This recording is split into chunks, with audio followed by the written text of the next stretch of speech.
কোলিলিথিয়াসিস বা gall bladder stone, এটা আমরা চেম্বারে প্রায় পেয়ে থাকি। অন্য রোগ সন্দেহ করে আলট্রাসোনোগ্রাফি করতে দিয়ে দেই, দেখা গেছে কোলিলিথিয়াসিস, কোলিসিস্টাইসিস এরকমের স্টোনের সাইজও বলা আছে, অনেক বড় বড় আকারের পাথর। এটা সিঙ্গেল স্টোনও হতে পারে, মাল্টিপল স্টোনও হতে পারে, অর্থাৎ একাধিক পাথরও হতে পারে। অনেকেই আছে ঔষধ খেয়ে ব্যথাটা কমিয়ে রাখে, কিন্তু এতে তো আর পাথর পড়ে না। এই শুরুতে যদি কিছু ঔষধ খায়, কোন ঔষধটা খেতে হবে এ ব্যাপারে আমি এক্ষুনি আলোচনা করছি। আলোচনাটি শুনলে আপনিও যদি ছোট ছোট পাথর থাকে আর ওই ওষুধটা যদি খান কোনো ডাক্তারের পরামর্শ নিয়ে, তাহলে আপনার পাথর ভ্যানিশ হয়ে যাবে, যেটা বিভিন্ন ফার্মাসিউটিক্যাল তৈরি করেছেন।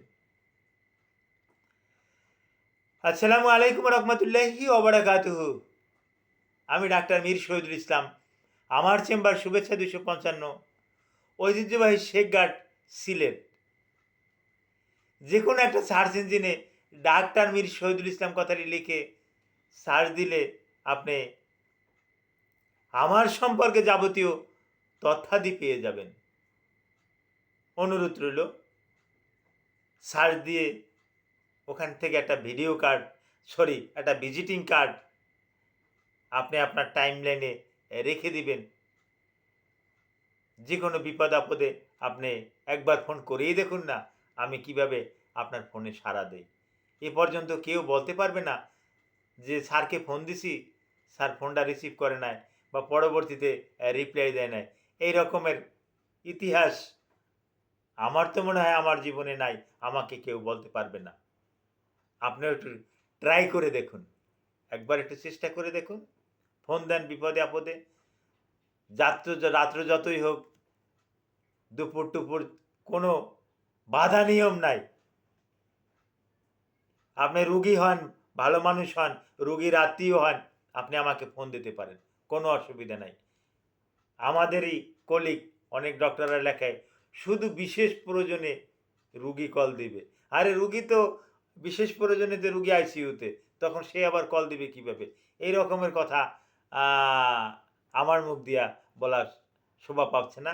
তো যাই হোক, কোলিলিথিয়াসিস নিয়ে আলোচনা করছিলাম। এই কোলিলিথিয়াসিস এটা গল ব্লাডারে হয়। এখন গল ব্লাডারটা কি? গল ব্লাডারটা হলো পিত্তথলি। পিত্তথলির কাজ কি? পিত্তরস সংগ্রহ করা। পিত্তরস আবার কোত্থেকে আসে? পিত্তরস আসে লিভার থেকে। লিভারের দুইটা জায়গা থেকে আসে, একটা ডান হেপাটিক ডাক, একটা লেফট হেপাটিক ডাক। এই দুইটা ডাক দিয়ে আসে।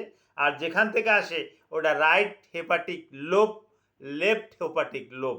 এই লোব থেকে ডাক্ট আসে, এই ডাক্টের মাধ্যমে কিন্তু আসে গল ব্লাডারে।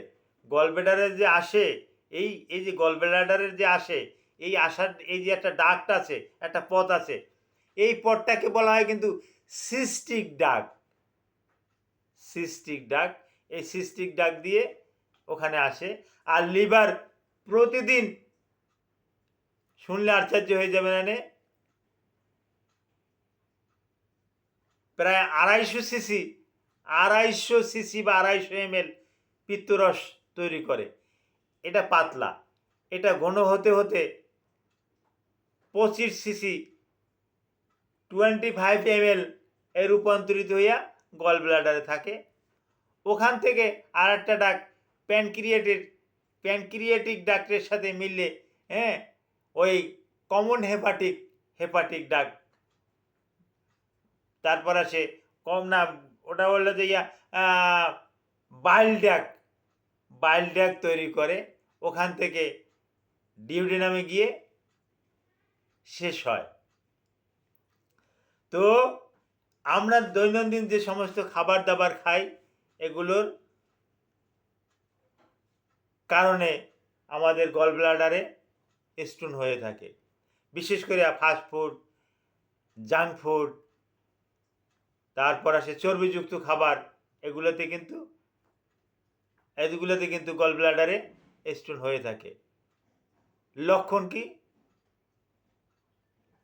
এই বুকের ডান পাশে পাঁজরের নিচে প্রচণ্ড বেদনা করবে, ব্যথায় কান্নাকাটি করবেন, শরীরে ঘাম হবে, নড়াচড়া করলে ওই অ্যাপেন্ডিসাইটিসের মতন পাথরে গুঁতো লাগে, ব্যথা লাগে। এখন এমতো অবস্থায় পরীক্ষা নিরীক্ষা কি? আলট্রাসোনোগ্রাফির মাধ্যমেই কনফার্ম হয়ে যায়। আচ্ছা, হয়ে গেল কনফার্ম। এখন যদি পাথরের ছাদ যদি ছোট থাকে তাহলে মেডিসিনে ভালো হয়। এখন এই মেডিসিনটা জানার জন্য আপনারা আগ্রহবোধ হয়তো করবেন। এই মেডিসিনটা আরশোডিঅক্সিকোলিক অ্যাসিড। এইটা শিম্পাঞ্জি গোত্রের একটা প্রাণী, নাম উপটান, বিশেষ করে আফ্রিকাতে আছে। এই উপটান এর লিভারের থেকে এই আরশোডিঅক্সিকোলিক অ্যাসিড সংগ্রহ করা হয়। এই আরশোডিঅক্সিকোলিক দিয়ে বিভিন্ন কোম্পানি বিভিন্ন নাম রেখেছে। আমি কোনো কোম্পানির নাম এখানে উল্লেখ করলাম না, এটা আপনারা নেটে সার্চ দিয়ে দেখবেন। বিভিন্ন কোম্পানি বিভিন্ন দিলে, শুধু আমি আবারও বলছি, আরশোডিঅক্সিকোলিক অ্যাসিড এইটা মার্কেটে 150 mg এবং 300 mg পাওয়া যায়।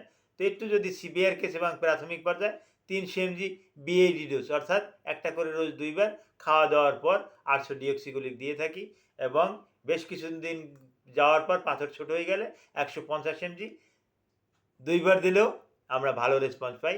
তবে হ্যাঁ, পাথর বড় হয়ে গেলে অবশ্যই সার্জারি ডাক্তারের সাথে যোগাযোগ করবেন। সার্জারি ডাক্তার আপনাকে পরামর্শ দেবে। Thank you all.